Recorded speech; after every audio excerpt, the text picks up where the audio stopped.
अस्सलामुअलैकुम, good morning Lahore. जागो लाहौर में आप सबको खुश आमदीद कहते हैं जनाब। एक हंसती मुस्कुराती और खूबसूरत सी सुबह के साथ मैं हूं मुनीब आसिफ। नया दिन है, नई सुबह का आगाज़ किए चलते हैं और दुआ है कि आप लोग जहां कहीं भी होंगे ठीक ठाक होंगे और एक खुशहाल ज़िंदगी गुजार भी रहे होंगे। जनाब, दिन का आगाज़ एक खूबसूरत सी बात के साथ करते हैं कि जनाब दरख्त पर कभी ना कभी औकात से ज़्यादा ना फल लग जाए तो उसकी डालियाँ टूटने लगती हैं, और अगर इंसान को औकात से ज़्यादा मिल जाए अपनी ज़िंदगी में तो वो रिश्तों को तोड़ना शुरू कर देता है और अंजाम आहिस्ता आहिस्ता दरख्त अपने फल से महरूम हो जाता है।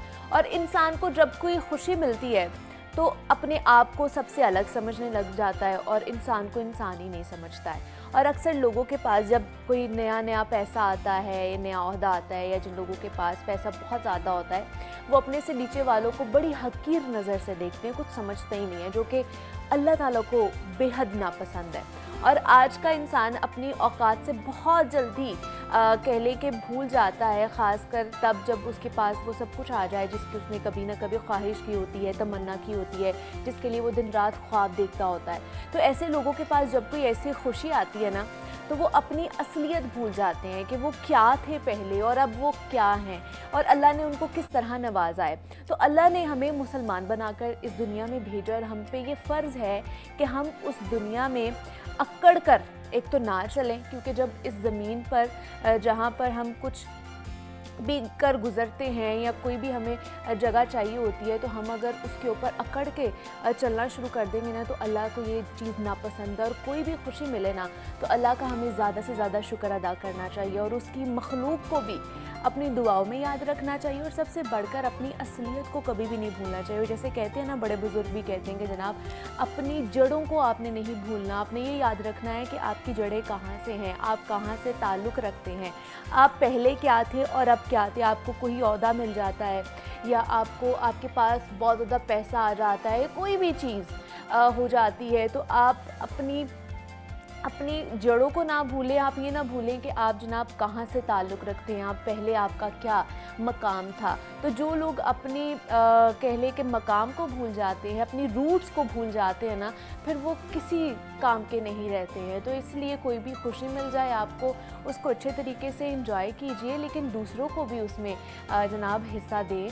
उनकी अगर मेहनत उसमें शामिल है, उनकी कंट्रीब्यूशन उसमें शामिल है तो उनको भी उस चीज़ का हिस्सा देना चाहिए। हकारत की नज़र से हमें नहीं देखना चाहिए। और ये बड़ी कॉमन प्रैक्टिस है कि हमें कोई ओहदा मिल जाता है, हम किसी चीज़ के ख्वाहिशमंद होते हैं, वो हमें चीज़ मिल जाती है तो हमारी आंखें जो है ना माथे पर आ जाती हैं। फिर हम किसी को, दूसरे इंसान को तो इंसान समझते ही नहीं है, हम कहते हैं भाई फिर हम ही हैं जो भी हैं और हमारी ही सुनी जा रही है। अल्लाह ताला हमें नवाज रहा है, तो जहाँ पे अल्लाह ताला हमें नवाज रहा होता है ना वहाँ पर अगर हम इस तरह की चीज़ें करेंगे, अकड़ के चलेंगे, किसी को कुछ समझेंगे नहीं और हकारत की नज़रों से देखेंगे तो अल्लाह ताला वो चीज़ें फिर हमसे छीन भी लेता है। तो इसलिए अच्छे तरीके से हमें अपनी भी ज़िंदगी गुजारनी चाहिए और दूसरों के लिए भी आसानियाँ पैदा करनी चाहिए। तो ये आज का पैगाम था जो आपके साथ हमने शेयर किया है। जनाब, आज बहुत मज़े का एक टॉपिक होने वाला है, वर्ल्ड थिंकिंग डे के हवाले से आज हम अब बात करेंगे, क्योंकि आज इंटरनेशनल वर्ल्ड थिंकिंग डे मनाया जा रहा है कि सोचने का आलमी दिन, कि किस तरह की सोच आपकी होनी चाहिए, मुस्बत सोच को किस तरह आगे लेकर जाया जा सकता है, अपनी सोच को किस तरह मुस्बत किया जा सकता है और जो मनफी ख़यालात आते हैं जिनकी वजह से हम बहुत ज़्यादा डिस्टर्ब भी रहते हैं उसको किस तरह अपने जहनों से हम निकाल सकते हैं और किस तरह आगे बढ़ सकते हैं और कामयाबी कितनी हासिल कर सकते हैं सिर्फ़ और सिर्फ हम अपनी सोच को मुस्बत करके, दुरुस्त करके, पॉजिटिव करके। तो ये चीज़ें हैं जिसके हवाले से हम बात करेंगे। दूसरा, मौसम जिस तरह ही ट्रांजिशन पीरियड होता है या मौसम तब्दील होता है तो आपको पता है कि वायरल इन्फेक्शन बहुत ज़्यादा होना शुरू हो जाते हैं और अब इस वक्त लाहौर में भी मौसम क्योंकि चेंज हो रहा है तो वायरल इन्फेक्शन के जो मरीज़ हैं उनकी तादाद में दिन ब दिन इजाफा ही होता जा रहा है, जिसमें चेस्ट इन्फेक्शन है, फ्लू, गला ख़राब, ज़ुकाम, बुखार। तो ये वायरल इन्फेक्शन होते क्यों हैं, कितनी ड्यूरेशन रहती है इनकी और इसमें किस तरह की जनाब हमें इलाज हमें करना चाहिए या हमें मेडिसिन्स खानी चाहिए या नहीं खानी चाहिए, घरेलू टोटके किस तरह के करने चाहिए, इस पर भी आज हम अपने हेल्थ एक्सपर्ट से जनाब पूछेंगे। अभी आगे बढ़ते हैं और कुछ अदब की दुनिया के हवाले से बात कर लेते हैं। तो जनाब आज मारूफ पाकिस्तानी अदीब और शायर जोश मली आबादी का यौम वफ़ात मनाया जा रहा है। उनका नाम शब्बीर हसन खान, पहले शब्बीर तखल्लुस करते थे, फिर जोश इख्तियार किया और शायरी उन्हें विरासत में ही मिली थी।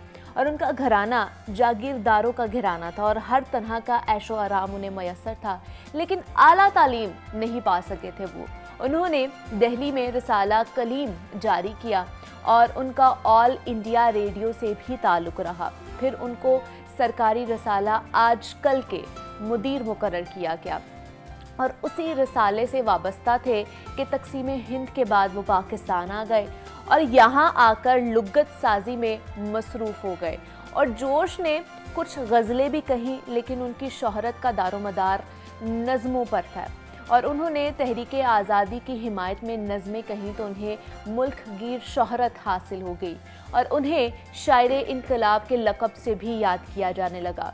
और उनकी सियासी नज़मों पर तरह तरह के एतराज़ात भी लगाए गए थे। ख़ास तौर पर यह बात कही गई है कि वो सियासी शऊर से महरूम और इनकलाब के मफ़हूम से नाआशना है और उन नज़मों में ख़ताबत के जोश को सिवा और कुछ नहीं था। लेकिन इस हकीकत से इनकार मुश्किल है कि मुल्क में जो सियासी बेदारी पैदा करने और तहरीक आज़ादी को फ़रोग देने में जोश की नज़मों का बहुत बड़ा एक किरदार रहा है, एक बहुत बड़ा हिस्सा भी रहा है। तो आज उनका यौम वफ़ात मनाया जा रहा है जोश मली आबादी का, और ये कुछ चीज़ें थी जो हमने उनके हवाले से आपको बताई हैं।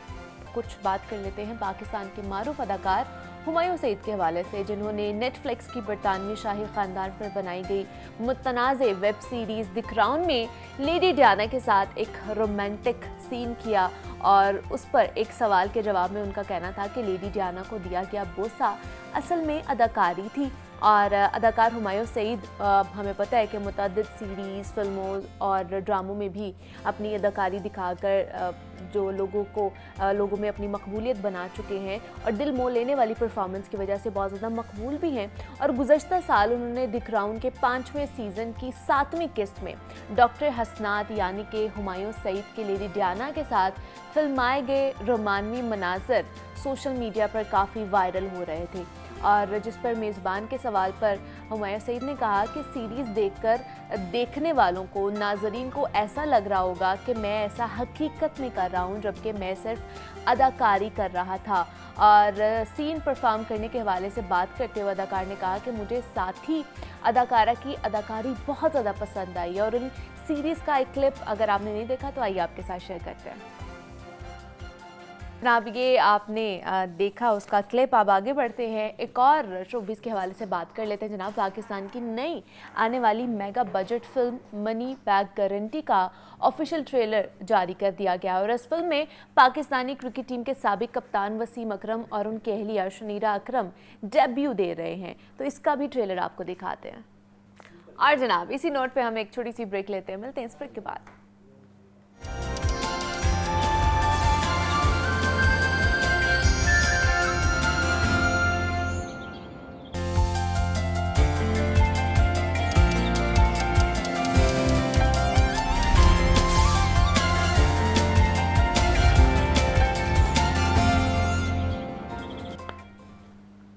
वेलकम बैक टू जागो लाहौर। जनाब ब्रेक से वापस आ चुके हैं और सेगमेंट हमारा हेल्थ एंड फिटनेस, जिसमें हम हेल्थ के हवाले से मुख्तलिफ मसाइल पर गुफ्तगू करते हैं और हमारे जो एक्सपर्ट्स मेहमान होते हैं उनका मुनासिब और बेहतर इलाज दरियाफ्त करते हैं। तो जनाब मौसम में तब्दीली के साथ साथ ना लाहौर में वायरल इन्फेक्शन ने अपने पंजे गाड़ लिए हैं और गुज़श्ता 2 हफ्तों से हॉस्पिटल्स में मरीज़ों की तादाद दुगनी हो चुकी है और उनमें से ज़्यादातर केसेस जो हैं वो वायरल इन्फेक्शन के हैं और ज़्यादातर मरीज़ नाक, कान और गले के इन्फेक्शन का शिकार हो रहे हैं। और ये कहना भी गलत नहीं होगा कि इस मौसम में हर दूसरे घर में कोई ना कोई नज़ले ज़ुकाम या बुखार का शिकार रहता है और गुज़श्ता चंद रोज़ के दौरान सैकड़ों मरीज़ मौसमी बुखार की शिकायत और अलामात के साथ हॉस्पिटल आए हैं और बेशतर मरीज़ों की जानिब से उन्हीं अलामात की शिकायत की जा रही हैं जो कोरोना वायरस की थी।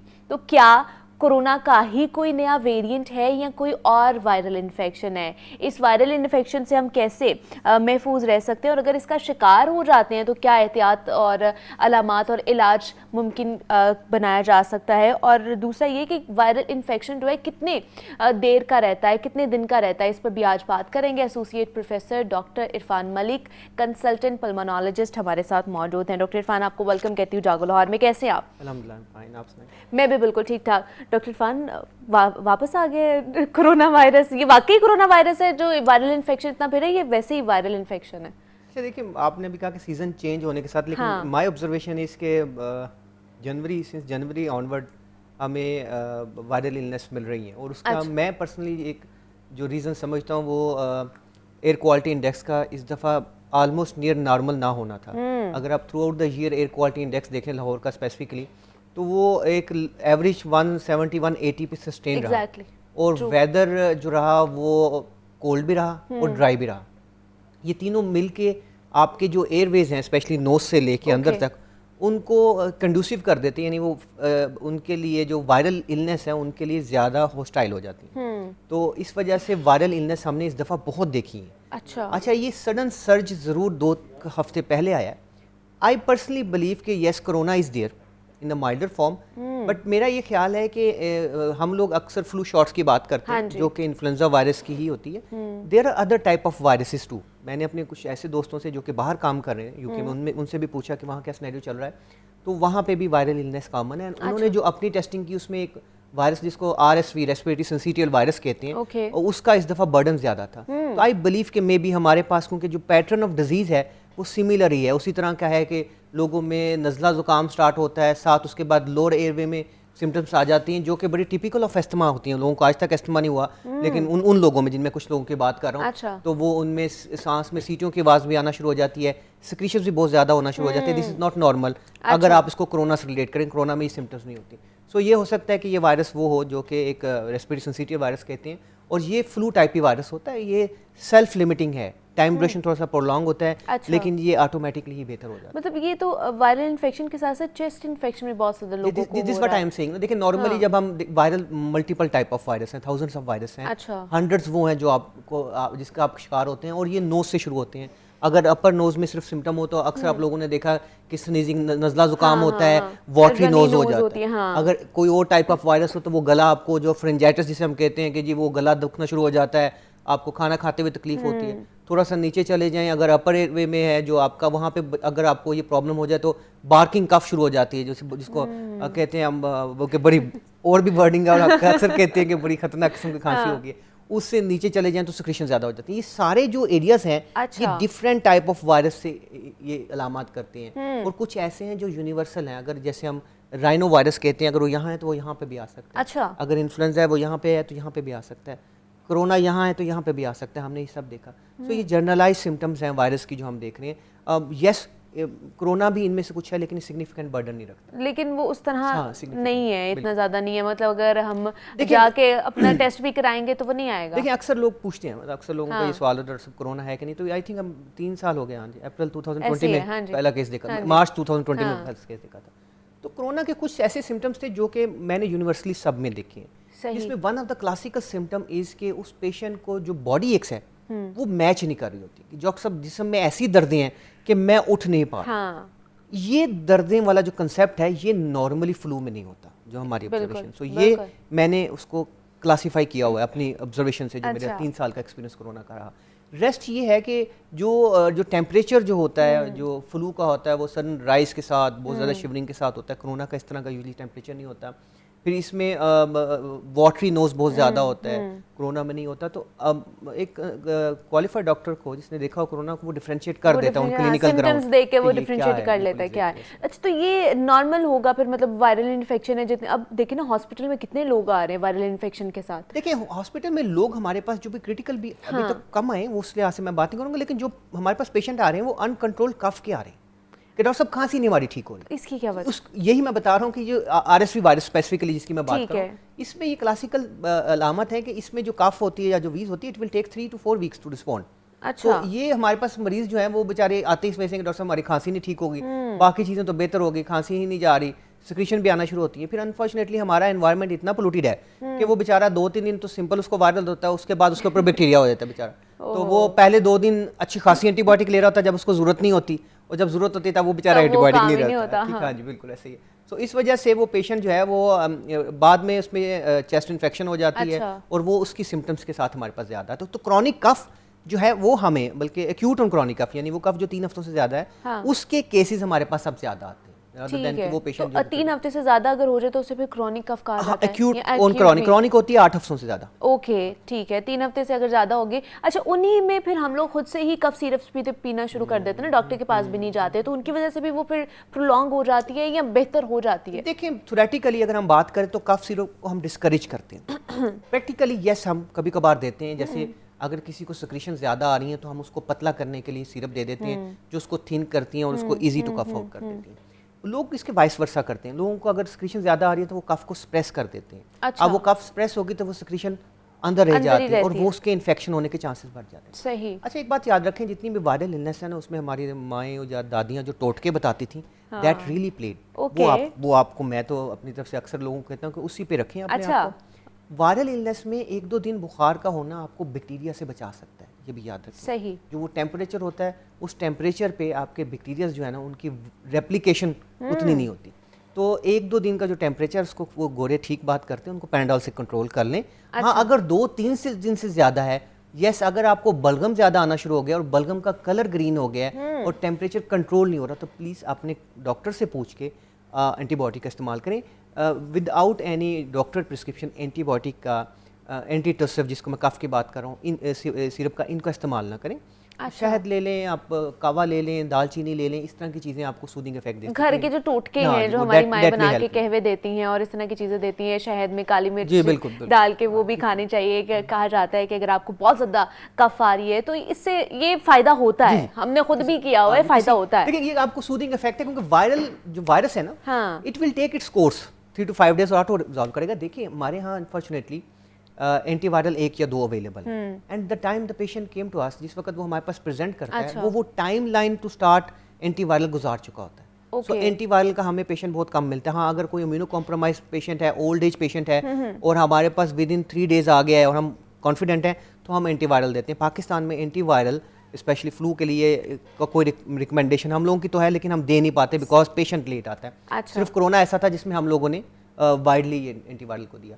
सो इसमें वो 3 to 5 days ही इलनेस के होते हैं और उसमें सूदिंग मैनूवर जो होते हैं वो ज़्यादा हेल्प करते हैं। Do rest, plenty of water और थोड़ी बहुत एक्सरसाइज करें और जो है आप अपने ये कावा शावा लें तो फुली आप बेहतर हो। अच्छा, क्या इस मौसम में फिर वो जो डोजेस लगवाते हैं हम, इन्फ्लुएंजा या पर इस तरह के फ्लू शॉट्स, वो लगवा सकते हैं या वो चला गया है? सितंबर के आखिर, अक्टूबर के शुरू में हम रिकमेंड करते हैं। बिकॉज उसको अफेक्ट करने के लिए भी 3 weeks चाहिए होते हैं। तो जो पीक सीजन है जब आपको वायरल इलनेस होती है वो विंटर होता है, ठीक है, और उसका अफेक्ट 6 months तो मिनिमम रहता है। तो 6 month के बाद तो वैसे ही हमारा जो है वो प्रॉपर गर्मी आई थी। अब तो गर्मी लाहौर में माशाल्लाह बहुत जल्दी आ जाती है। अब तो वो सीजन जो है बड़ा शॉर्टेस्ट हो गया। तो बाहर यूएसए में, यूके में वैसे 2 शॉट्स भी रिकमेंड की जाती है, लेकिन क्योंकि उनका विंटर प्रोलॉन्ग होता है तो वहाँ तो है, हम तो 1 ही शॉट रिकमेंड करते हैं, दूसरी की जरूरत नहीं। ठीक है, मतलब but that is now mandatory मेरी तरफ से, और अक्सर अथॉरिटी की तरफ से यही बात की जाती है कि mandatory for every health care worker plus public dealer, जो आप लोग बैठे हैं, जो लोग पब्लिक डीलिंग करते हैं, उनके लिए फ्लू शॉट्स मस्ट हैं। एक्सट्रीम ऑफ एज के लिए मस्ट हैं, बच्चों में बहुत ज़रूरी हैं, वो लोग जो बूढ़े हैं या जिनको कोई कोमॉर्बिड कंडीशन है लाइक डायबिटीज़ है, हाइपरटेंशन है, उनके लिए फ्लू शॉट्स ज़रूरी हैं and they are really not that costly कि हम इसको ना लगा सकते। वो तो मेरे हाल से किसी भी इतने का हम बर्गर खा लेते हैं उतने के हम अपनी अगर सेहत को प्रायोरिटी पे रखें तो मेरे ख्याल से ये चीज़ें हो जाएंगी, वरना हम नहीं सेहत को प्रायोरिटी पे रखते। जब तक किसी एक्सट्रीम बीमारी पे नहीं पहुंच जाते तब तक हम डॉक्टर के पास भी नहीं जाते। मुझे जब कल उन्होंने कहा ना वायरल इलनेस पे कहा ना, मैं बड़ा सरप्राइज हुआ, कोई वायरल इलनेस का डे तो नहीं है। तो this is the good thing. देखिए, आप लोगों का भी काम है कि इनको हैमरिंग करें, जितना कोरोना आप लोगों ने पढ़ाया बहुत ज्यादा। एग्जैक्टली। अब तो मुझे लगता है मैं भी थोड़ा बहुत जो डॉक्टरी मुझे भी आ गई है कि कोई इस तरह की चीजें होती है जितना हमने पढ़ा, बहुत अवेयरनेस की बिल्कुल ऐसे। अच्छा डॉक्टर साहब, तो बच्चों में भी ये बहुत ज़्यादा आ रहा है आजकल, और एक घर में अगर एक बंदे को है ना फ्लू, गला ख़राब, ज़ुकाम, दूसरे बंदे को भी है, फौरन से मतलब पूरा घर ही उसके अंदर जकड़ जाता है। देखिए जो इनिशियल टाइम होता है ना 2 to 3 डेज, उस टाइम पे अक्सर वो जो बच्चे हैं वो स्नीजिंग करते हैं, जिसको हम लाइट लेते हैं, दैट इज़ द टाइम जब वो स्प्रेड कर रहा होता है। अच्छा। और उसके बाद जब आप में आता है तो आपको भी फर्दर 2-3 दिन रहते हैं। और आजकल है वेदर थोड़ा सा रिलेटिवली ऐसा कि हम लोग कंबाइन ही बैठे कंबाइन हैं, रह रहे हैं, हाँ बिल्कुल तो इस ऐसे वजह ही से होगा। इसका स्प्रेड ज़्यादा होता है। स्कूल में देखें, एक बच्चे को हुआ, जब उसको 2-3 दिन बाद बुखार हुआ, उसने जिस वक्त वो रेस्ट कर रहा है उस वक्त वो स्प्रेड कर चुका है। तो ये एक विशियस साइकिल है जो पूरा कंप्लीट होता है तो फिर वो ठीक होते हैं। अच्छा। लेकिन ये होता है कि ठीक हो जाते हैं बच्चों में प्रॉब्लम ये होता है कि जो उनके सांस की नाली हैं वो थोड़ी नैरो होती है ना, बड़ों की तो ज़्यादा होती है। ये जब वायरस होता है तो ये सांस की नालियों की थोड़ी सी सोजिश करता है, उसकी वजह से वो ज़्यादा सिम्टोमेटिक हो जाते हैं, उनमें अलामत ज़्यादा हो जाती है। तो लेकिन अल्हम्दुलिल्लाह ठीक ही रहते हैं। बच्चों में इस दफ़ा काफ़ी हुआ है क्योंकि हम तो बच्चों को कम डील करते हैं। जो हमारे कोलीग्स हैं उनसे मैं पूछता रहता हूँ, तो यस उनमें इस दफ़ा वायरल इलनेस काफ़ी ज़्यादा रही है, क्रिटिकल भी हुए हैं, लेकिन अल्हम्दुलिल्लाह ठीक है। तो इसका ट्रीटमेंट क्या है? मेडिसिन किस तरह की खानी चाहिए और किस तरह की नहीं खानी चाहिए अगर इस तरह की वायरल इन्फेक्शन हमें हो गया है तो? देखिए जब कोविड आया हमने शुरू में बात की कि वायरल इलनेस जब भी आती है तो उसकी prevention is better than the cure. So prevention जो है वो आपको हमें कुछ तो बता दी गई कि हमने मास्क वेयर करना है, this is the best prevention. Second ये है कि हैंड हाइजीन का ख्याल रखना, अनदर बेस्ट प्रिवेंशन। थर्ड जो है, जो हमारे हम भूलते जाते हैं, जो हमारे बुजुर्गों ने बताया, जो कफ एटिकेट्स होते हैं, जब आपको कफ आई है तो कहाँ पे आपने करनी है, स्नीजिंग है तो कहाँ करनी है, तो वो ये एरिया है आपका। नॉदर दैन कि हम वो टिश्यू पेपर निकाला, उस पर किया, उसको पॉकेट में रख लिया, या इस हैंड पे किया, उस हैंड से दूसरे हैंड को हैंड शेक कर लिया। सो ये जो जनरल मैनुअर है ये हम सबको पता होना चाहिए। हमें बच्चों को ये अब उनका एक हैबिट बनानी है, ठीक है। जब स्कूल से आए हाथ धो रहे हैं, खाना खाने से पहले हाथ धो रहे हैं, तो ये हैबिट उन बच्चों में अब आप डेवलप करना शुरू कर दें। अच्छा, दूसरी बात वायरल इलनेस के लिए जो इंपॉर्टेंट है, बल्कि किसी भी इलनेस के लिए, वो आपका एक बैलेंस लाइफस्टाइल है। इस पे मैं बड़ा बात करता हूँ, अक्सर भी मैं कहता रहा हूँ कि देखें जी, आपकी डाइट बैलेंस होनी चाहिए, आपकी स्लीप ऑप्टिमल होनी चाहिए, minimum 6 to 8 hour. Not possible, मुझे पता है, जो भी यहाँ से बैठे हैं उनसे मैं पूछूं तो वो तो 4 से 6 घंटे से 6 to 8 hour sleep without social media, ठीक है, दिस इज़ वेरी इंपॉर्टेंट। फिर आप 30 to 35 मिनट अपनी फिजिकल एक्टिविटी अपने करें, स्ट्रेस से कम करें, सोशल गैदरिंग रखें, तो होपफुली आपको ये चीज़ें कम होंगी। प्रॉब्लम ये है कि हमारी सारी जो लाइफस्टाइल है इसके अपोजिट हो चुकी है। Exactly, everybody is stressed, sleep हमारी पूरी नहीं है, डाइट बस जो मिल रही है उठते पड़ते हमने खा लिया, हमने उस पर कोई ख्याल नहीं रखा, तो हम ज़्यादा प्रोन हो गए हैं इस किस्म की illness की।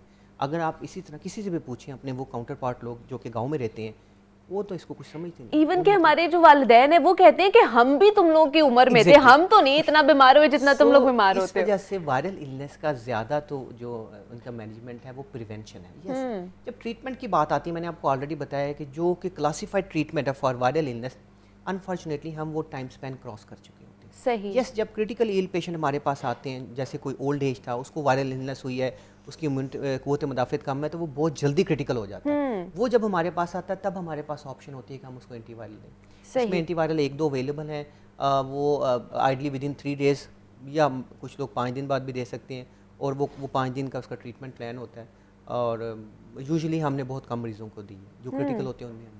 ठीक है। अच्छा, दूसरे डॉक्टर इरफान, इस वायरल इन्फेक्शन में जब बुखार हो जाता है, 102 बुखार, 103 बार बहुत ज़्यादा रहता है बुखार, तो उसको किस तरह फिर कम किया जा सकता है? सिंपल टैबलेट ले रहे हैं, पैरासिटामोल टैबलेट ले रहे हैं, अक्सर ठीक है, वो आप लोग ले रहे हैं, ठीक है, वो आप लिए जा सकती है, तो कोई रिकमेंडेशन उसकी नहीं है कि ना लें। हाँ, एंटीबायोटिक पे हम आपको रोक रहे हैं ना। देखिए, एक बात याद रखें, 2030 या 2035, आई मे बी रॉन्ग, इनमें से एक फिगर है कि people will die more because of antibiotic resistance. ये याद रखें, not because of the bacterias, viruses. हम इतनी अनजुडिशियल यूज़ ऑफ एंटीबायोटिक कर चुके हैं, इवन इन कोविड, जिसको हम लेबल करते थे कि ये वायरल इलनेस है, वो देते थे हम उसको 3rd या 4th जनरेशन एंटीबायोटिक, जो कि सबसे स्ट्रॉन्ग थी, और ये हमने 2 साल अन्यवा दी है। सो अब जो हम पेशेंट देखते हैं, देखें पोस्ट कोविड भी हमने अब एक नया सीन शुरू हो गया, तो हमने मरीज टीबी के जो देखना शुरू किए पोस्ट कोविड ज़्यादा देखी। अच्छा। Because of heavy dose of steroid लोगों को दिए गए और लंबे अरसे के लिए दिए गए। और अब जो बैक्टीरियाज भी हम देखते हैं, जनरल अस्पताल का अपना एंटीबायोग्राम भी है जो ऑनलाइन अवेलेबल है, तो आप देखेंगे तो आप हैरान हो जाएंगे, वो एंटीबायोटिक्स जो हमारी टॉपेस्ट एंटीबायोटिक्स हैं उससे भी रेजिस्टेंस डेवलप होगी। तो एंटीबायोटिक का यूजेज जो है ना वो मिनिमम करें। हाँ, मेरी आप डॉक्टर से भी एक रिक्वेस्ट यही है कि मिनिमम जो हमारी जो पुरानी ओल्ड एंटीबायोटिक्स हैं, switch back to that antibiotics, rather than कि हम ये चाहते हैं कि हमारे पास मरीज आए, अगर वो परसों तक उसका बुखार ठीक नहीं होगा तो वो दूसरे के पास चला जाएगा, वो दूसरे, तो हमारे पास इस प्रेशर की वजह से हम उसको वो सब चीज़ें दे देते हैं जो उसकी रिक्वायर्ड नहीं होती, आप पेशेंट को बताएंगे जी आपको एंटीबायोटिक की ज़रूरत नहीं है, 2 दिन आप अपना वेट करें। हाँ, अगर तीसरे दिन होती है, यस, अगर आपकी ये अलामत होती हैं तो आप ये सिंपल एंटीबायोटिक भी ले सकते हैं, ठीक है। तो चिड़िया को तोप की बजाय आप शरीर वाली बंदूक से भी मार सकते हैं। ये मुश्किल मतलब हम लोग जाते हैं ना डॉक्टर के पास, सबसे पहले वो इतनी हैवी डोज वाली एंटीबायोटिक लेके रहते हैं, ये जाके ले लें और खा लें चुप करके, और उसकी वजह से रेजिस्टेंस। तो आपको लगता है डिस्कशन करनी चाहिए कि आपस में बात ही है ना कि आपकी जो फार्मास्यूटिकल कंपनीज हैं। अच्छा, दूसरे डॉक्टर साहब लोग भी सेटिस्फाइड नहीं होते जब तक उनको एंटीबायोटिक्स लिखने के ना दी जाए।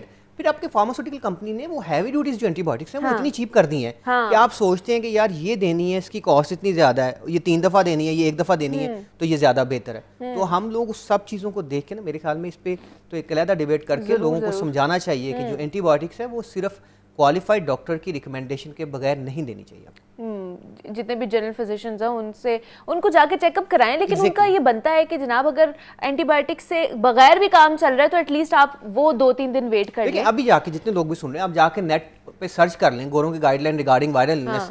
वो तो कहते हैं जी पानी शानी पिलाएं और ये पिलाएं, प्लेंटी ऑफ वाटर लें जी, पैरासिटामोल लें, मेडिसिन भी तो मिलती है ना, दे डोंट, एंड वो सारे सर्वाइव करते हैं। वैसे ही हमारा है कि हमने जी वो एंटीबायोटिक लेनी जो सबसे महंगी है या सबसे अच्छी वाली डोज वाली है। अच्छा, मतलब ये हमें फिर एक तो वायरल इन्फेक्शन के साथ तो हमने रहने ही रहना है, दूसरा अब कोरोना के साथ भी हमने रहने ही रहना है सारी जिंदगी, कि ये इसमें भी थोड़ा सा ओवरकम होगा या नहीं? हम आप लोग भी साथ माशाल्लाह ऑब्जर्व करते रहते हैं, बड़ी स्ट्रॉन्ग वेव्स देखी हमने। हाँ, बिल्कुल ऐसे ही है। बिलीव मी, मुझे बाज़ वक़्त वो टाइम याद आता है, it was near to impossible जो वक्त हमने गुजारा। अल्लाह का शुक्र है कि अल्लाह ने बहुत करम किया। अब हम वायरल देखते हैं तो अब हम ऐसे ही देख रहे हैं, ना ग्लव्स हैं ना मास्क हैं, तो ये अब इसी तरह का इसका बिहेवियर रहेगा। अच्छा, ठीक है। और वैक्सीनेशन लगवा ली है, बूस्टर लगवा लिया, तो that is fair enough for us कि हम बस इस फियर को अब साइड पे कर दें और डिजीज़ पे फोकस करना चाहिए, दूसरी डिजीज़ पे फोकस करें। लेकिन इसकी वजह से भी बाकी लोगों को बहुत ज़्यादा सांस का प्रॉब्लम भी हो रहा है, जिनको कोरोना बड़ा स्वेयर रहा है, उन्हें सांस का प्रॉब्लम, एस्थमा, इस तरह की चीज़ें हो रही हैं उन्हें। देखिए बिल्कुल ठीक है। एक टर्मिनोलॉजी आई थी post Covid asthma.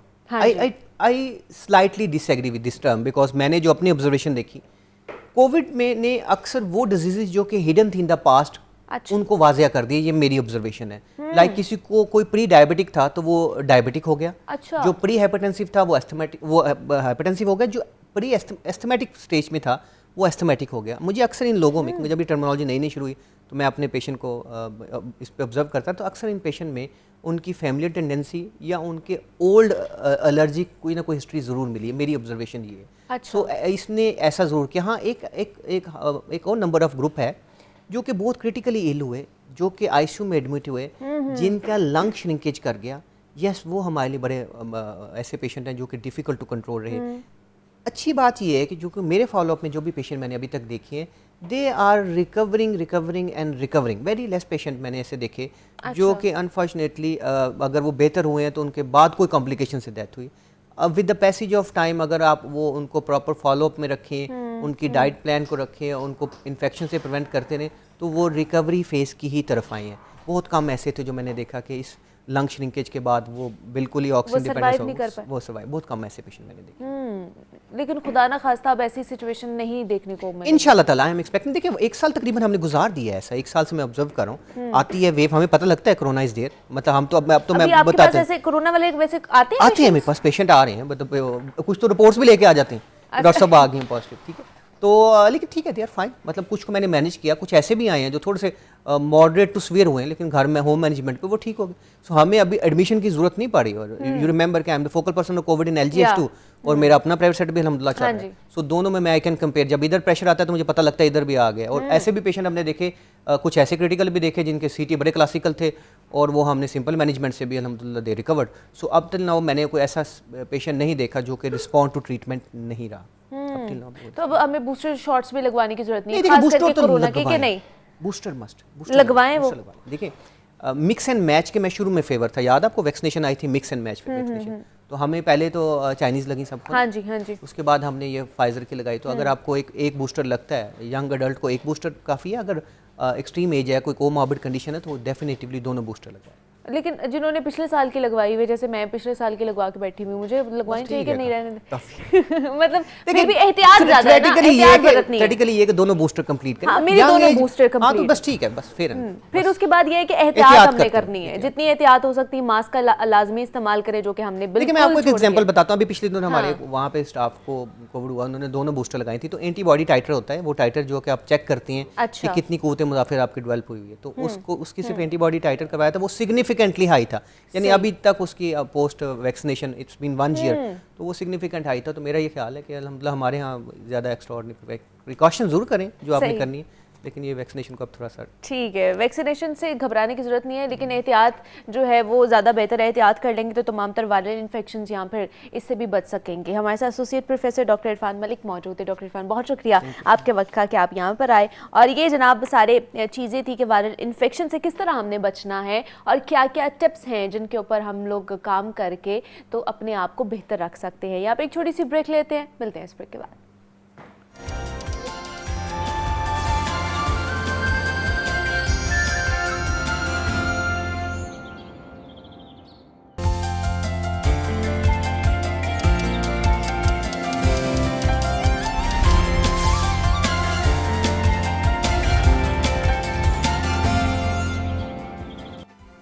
Welcome back to जागो लाहौर। जनाब ब्रेक से वापस आ चुके हैं और बढ़ते हैं अगले सेगमेंट की जानिब। और जनाब, इंसानी जहन पर हर लम्हा सोचों का गलबा रहता है और ये कहना मुनासिब होगा कि इंसान की ज़िंदगी का हर जाविया उसकी सोच ही से जन्म लेता है।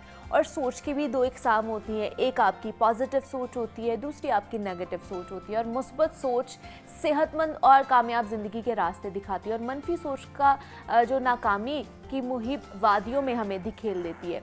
और ये हकीकत है कि मुस्बत सोच शख्सियत को निखारने और संवारने में भी एक अहम किरदार अदा करती है। और मुस्बत सोच से इंसान के अंदर मुस्बत रवैया जन्म लेता है और उसकी सेहत पर भी उसके नुमाया असरात मुरतब होते हैं।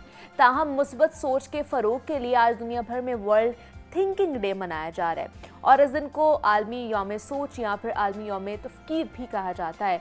और अगर इसके कुछ पस मंज़र पर नज़र डाल लेना तो वर्ल्ड थिंकिंग डे का आगाज़ 1926 में चौथी गर्ल गाइड कॉन्फ्रेंस के दौरान अमेरिका में हुआ था। और कॉन्फ्रेंस के शुरा ने यह फैसला किया था कि एक ख़ास दिन होना चाहिए जिसमें गर्ल गाइड और बॉय स्काउट्स पूरी दुनिया में बेहतरीन खिदमात सर अंजाम देने पर एक दूसरे को सराह सकें और एक दूसरे की हौसला अफजाई कर सकें।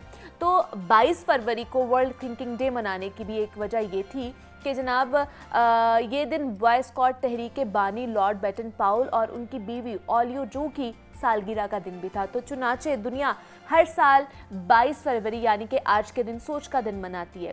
तो मुस्बत सोच कैसे हमारी ज़िंदगी तब्दील कर सकती है और आज के दौर में इसकी आगाही कितनी ज़रूरी है, ऐसे और भी बहुत से पॉइंट्स हैं जिन पर आज हम रोशनी डालने की कोशिश करेंगे। हमारे साथ इस वक्त मौजूद हैं प्रोफेसर डॉक्टर जावेद इकबाल साहब हैं, माहिर तालीम है। डॉक्टर साहब, आपको वेलकम कहती हूँ जागो लाहौर में। कैसे हैं आप? ठीक है जी, बहुत बहुत शुक्रिया मरीबा। डॉक्टर साहब, आज वर्ल्ड थिंकिंग डे मनाया जा रहा है। मुस्बत सोच किस तरह हम पैदा कर सकते हैं, इस हवाले से बताइए हमें। जी, बहुत शुक्रिया। देखिए, इंसान का जो दिमाग है ना जी, ये एक कुदरत की तख्लीक का शाहकार है। आप ये देखिए कि इंसान के दिमाग के अंदर तकरीबन 2 बिलियन सेल्स हैं और वो जो 2 बिलियन सेल्स हैं उन सब के अंदर करंट दौड़ रहा है। सही। और वो जो करंट है वो एक्चुअली उसकी मेमोरी है, उसकी इमेजिनेशन है, उसकी प्रॉब्लम सॉल्विंग यानी एबिलिटी है। तो ये तमाम चीज़ें अल्लाह ताला ने वदियत की हैं और अब तक इंसान जो है अपने दिमाग के पोटेंशियल को बस थोड़ा सा ही बरूए कार ला सका है। और अल्लाह ताला ने इंसान के दिमाग के अंदर इतने इम्कानात रखे हैं कि अगर इंसान उस पर मेहनत करे तो वो अजीब किस्म के तिलिस्माती काम सर अंजाम दे सकता है। इस सारी चीज का ताल्लुक सोचने से है, यानी हम सब के सब अपने ख्याल के बुनियाद पर अपनी जिंदगी गुजारते हैं। जैसा हमारे जहन में ख्याल आता है उसी के हिसाब से हमारे मुंह से लफ्ज निकलते हैं, उसी के हिसाब से हमारा अमल होता है। लिहाजा पॉजिटिव थिंकिंग का मतलब यह है कि हम अपने दिमाग में अपनी अकल को इस्तेमाल करते हुए और अपनी जो माजी की ज़िंदगी है उसके तजुर्बात में से अखज़ करते हुए और अपनी मुस्तकबिल के बारे में इमेजिनेशन की क़ुव्वत को इस्तेमाल करते हुए अपनी ज़िंदगी गुजारने का एक बेहतरीन तरीका निकालें। इस सिलसिले में ये जो आपने वर्ल्ड थिंकिंग डे कहा, इनकी थीम के अंदर 4-5 बातें हैं। जी। उनमें से एक बात ये है कि जब इंसान सुबह उठे तो उठ के सबसे पहले शुक्रगुजार हो और अपना दिन शुक्रगुजारी से शुरू करे और ये कहे कि अल्लाह का शुक्र है कि मैं आज जिंदा हूँ। बहुत सारे लोग ऐसे थे जो रात को सोए अभी सुबह नहीं उठे। बहुत सारे ऐसे लोग थे कि वो रात को सोए तो उनके साथ के बिस्तर पर उनके प्यारे पड़े हुए थे मगर वो सुबह नहीं थे। अल्लाह का शुक्र है मैं उनमें से नहीं हूँ। तो अपनी ग्रेटफुलनेस का इजहार करे। उसके बाद आज के दिन के लिए अपना प्लान करे और अपने आप को ये समझाए कि आज अल्लाह ताला ने मुझे एक और मौका दिया है, तो आज मैंने अपनी सलाहियतों को बहुत भरपूर तरीके से इस्तेमाल करना है। देखिए हमारा दिमाग जो है ना वो हमारा एक्चुअली नौकर है। अच्छा। हम जो उसको कहते हैं ना, जो उसको कहते हैं वो करने लग जाता है। फॉर एग्जाम्पल, अगर आप रात सोते हुए कहें कि मेरी तो तबीयत कुछ ठीक नहीं है, कुछ सर में दर्द है, रात को मैं सोई भी ठीक नहीं थी, तो सुबह हो सकता है मैं ये प्रोग्राम करने ना जा सकूं, तो दिमाग आपको कहेगा थैंक यू मैडम, मैं आपके करता हूं, और सुबह कुछ ना कुछ कर देगा आपको। मसलन आपकी आंख नहीं खुलेगी, मसलन उठेंगी तो आपके सर में दर्द हो रहा होगा, उठेगी तो आपको मतलब एक नकाहत सी होगी।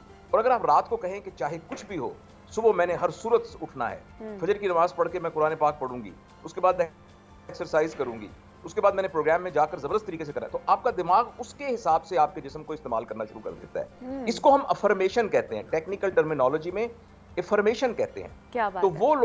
वो लोग जो अपने बारे में हमेशा नेगेटिव, मैं तो परेशान हूं, मैं तो बहुत दुखी हूं, मैं तो बड़ा बदकिस्मत हूं, मेरे साथ तो ऐसा ही होता है, औरों के साथ क्या होता है, जब इंसान ऐसी बातें करता रहता है तो हमारा दिमाग उसी किस्म के हालात को बनाने में लग जाता है। लेकिन किस तरह डॉक्टर साहब, किस तरह मतलब इस तरह के ख्यालात को हम लोग अपने दिमाग से निकाल सकते हैं? मतलब मुस्बत सोच तो आती है लेकिन उसके साथ साथ बहुत सी नेगेटिव सोचें भी हमारे दिमाग में आ रही होती हैं और वो गलबा तारी हो जाता है उस चीज़ का, और ना चाहते हुए भी हम फिर वो ख्यालात और वो सोचों के अंदर इतने ज़्यादा कह ले के घिर जाते हैं कि हमारी ओवरऑल जो परफॉर्मेंस है, ये ओवरऑल हमारी लाइफ जो है वो डिस्टर्ब होना शुरू हो जाती है। देखिए इसके लिए मेहनत करनी पड़ती है और मेहनत ये है, उसके 4-5 तरीके हैं। एक तो बात ये है कि शऊरी तौर पर अपने आप को समझाया जाए। मसलन इसका मैं आपको आसान ट्रिक बताता हूँ। एक कागज का टुकड़ा लीजिए और उसके ऊपर एक लकीर, दरमियान में लकीर लगा लीजिए। एक तरफ लिखिए कि वो तमाम अच्छी चीजें, वो तमाम खुशियां, वो तमाम पॉजिटिव चीजें जो आपकी जिंदगी में हैं, और शुरू इस बात से करें कि देखो मेरे सर के ऊपर बाल हैं। बहुत से लोग हैं जिनके सर पे बाल ही नहीं है। देखो मैं देख सकता हूँ, देखो मैं सूंघ सकता हूँ, देखो मैं बोल सकता हूँ, मैं पकड़ सकता हूँ। अच्छा, अल्लाह का शुक्र है मैंने रात का खाना खाया था, सुबह का खाना खाया था। अल्लाह का शुक्र है मेरे बच्चे हैं, यानी अल्लाह का शुक्र है मैं एक छत के नीचे सो रहा हूँ। अल्लाह का शुक्र है रात सर्दी मुझे नहीं लगी थी, मैंने रजाई लेके सोया था। तो जो अच्छी चीजें आपके पास हैं, और दूसरी तरफ लिखें वो महरूमियां जो आपके पास हैं। हम सर की बात रहेगी कि मैं तो बिल्कुल ही नाशुक्रा हूँ, मेरे पास तो ज्यादा नेमतें हैं और कम चीजें हैं जो कि मेरे पास महरूमियां हैं। तो एक तो पॉजिटिवली अपने आप को जो कुछ दिया। देखिए एक हमारे बुजुर्ग थे, वो ये कहा करते थे कि अगर कोई शख्स खुश रहना चाहता है तो सवाए एक चीज के और कोई चीज ऐसी नहीं है, यानी ये शर्त है खुश रहने की कि अल्लाह ताला ने जो कुछ दिया हुआ है उस पर शुक्रगुजार हो। जो शख्स अल्लाह ताला ने जो कुछ दिया है उस पर शुक्रगुजार होगा तो वो ये खुशी की गारंटी है। एक तो ये काम करे। दूसरा, अपना वक्त जिन मशागल में गुजारता है वो पॉजिटिव वाले हों, यानी दिन में कुछ वक्त किताबों के लिए निकाले, दिन में कुछ वक्त अपने दोस्तों को, अपने अजीजों रिश्तेदारों को मिलने के लिए निकाले। उन लोगों के साथ न फिरे जिनकी एक्टिविटी नेगेटिव है। जो पॉजिटिव एक्टिविटी वाले हैं वो आपके हल्के के दोस्त वो होने चाहिए जो शुक्रगुजारी वाले हैं, जो अच्छे हैं। तो अगर आप 24 घंटे के अंदर, और फर्ज करें आप इसके ऑपोजिट करें, यानी ऐसे लोगों के साथ रहें जो कि नेगेटिव सोच वाले हैं, ऐसे काम करें जो मुनासिब काम नहीं है, ऐसे काम करें जिनमें वक्त जाया होगा, तो फिर आप उस नेगेटिव के चक्कर में फंसते जाएंगे। तो आपने सही कहा कि बाज़-औक़ात ये इंसान के इख्तियार में नहीं होता, लेकिन कोशिश करके आप अपनी कंपनी चेंज कर सकते हैं, अपने काम की नौयत चेंज कर सकते हैं और अपने लिए प्लान कर सकते हैं। अच्छा, दूसरा डॉक्टर साहब, ज़िंदगी में आगे बढ़ने के लिए और दूसरा कामयाब होने के लिए मुस्बत सोच कितनी ज़रूरी है? जी, इसका दारोमदार इस बात पर है कि आप कामयाबी समझते किसको है। अच्छा। क्योंकि कामयाबी जो है ना बड़ी एक वेग टर्म है। किसी एक शख्स के लिए कामयाबी का मतलब ये होगा कि वो शाम को जो है बहुत सारे पैसे कमा के घर आए, और किसी शख्स के नजदीक कामयाबी ये होगा कि वो सारा दिन अपने प्यारों के साथ रहकर खुश रहकर जिंदगी गुजारे। किसी के ज़हन में कामयाबी कुछ होगी, किसी के ज़हन में कामयाबी कुछ होगी। मैं तो जब से कुरान का मुतालिया थोड़ा इत्मीनान से करना शुरू किया है, मुझे तो बेटा एक बात समझ में आई है कि कामयाबी तो वही है जो हमारे पैदा करने वाले ने हमें जो यार्डस्टिक और जो डेफिनेशन बताई है, और वो बड़ी सिंपल सी है। कुरान पाक की आयतें हैं मौजूद। अगर तुम में से कोई शख्स, मफहूम बता रहा हूँ उसका, जहन्नुम की आग से बच गया और जन्नत में चला गया, वो कामयाब है। क्या बात है, सुभान अल्लाह। लिहाजा मैं अपने लिए, अपने बच्चों के लिए, अपने प्यारों के लिए और पूरी दुनिया के इंसानों के लिए ये ख्वाहिश दिल में रह के जिंदगी गुजारूं कि ये कोई ना कोई ऐसा काम ना करें जो इनको जहन्नुम की तरफ लेके जा रहा हो, और वो वाले काम करें जो जन्नत की तरफ लेके जा रहे हो। अच्छा, इसका कतन ये मतलब नहीं है कि आप दरवेश मलंग बन जाएं सिर्फ, और आप सिर्फ यानी इबादत ही करें और कुछ ना करें।